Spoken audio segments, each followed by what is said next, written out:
First, we'll talk about why building a resilient enterprise is hard. Next slide. Why is it hard, folks? Well, one of the reasons is this, something we call risk perspective.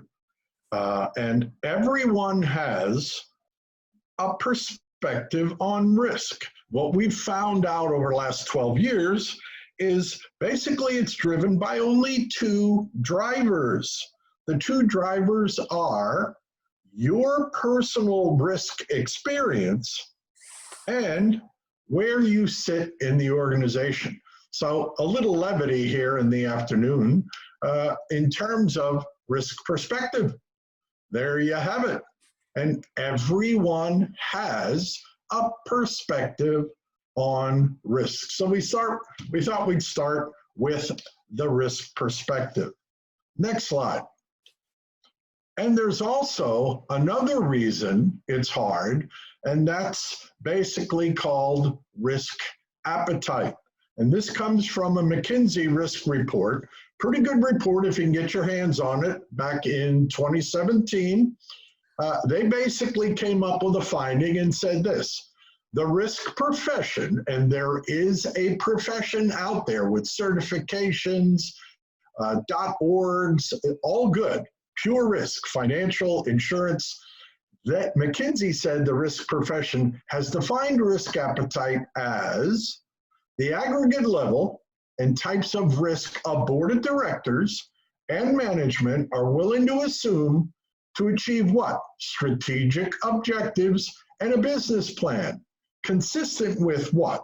Applicable capital available to you, liquidity, and other regulatory requirements. The net on that, and I'd ask Jim to move forward, the net on that, folks, is our opinion. Risk appetite is all about culture, folks. All right?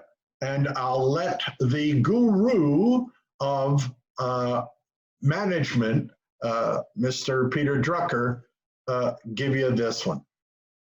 Take a look. I think it says it all.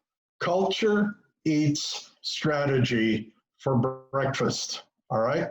And there's still more reasons why it's difficult. And there's something called, next slide, something called cognitive biases, folks. And this again is adapted from the McKinsey risk report of 2017. All right, go ahead. First one, I think there's 5.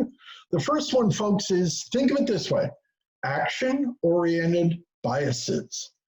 They prompt us to take action with less thought than is logically prudent. This we affectionately call, remember the book? Ready, fire, aim. That's what this one is. Next one. There's something called interest bias. That arises from incentives within your organization that tend to be conflicting and misaligned. Not that any of you have these, but that can happen. Third one, pattern recognition biases. They cause us to see non-existent patterns in information and data. This is called the confirmation bias.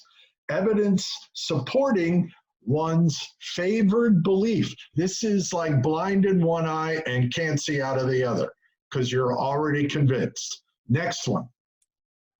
Stability biases.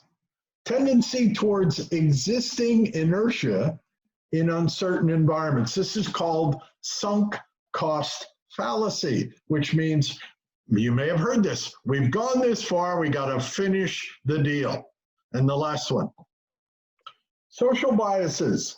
They arise from our preferences for harmony over conflict. This is the group think comfort zone issue, or what we normally would call don't rock the boat. All right. So with that, these are some of the reasons we've observed why building a resilient enterprise is so difficult. I'll turn it back over to you, Jim. Greg, this is a great summary of why it's so difficult to drive change in an organization. Very nicely done. Thank you.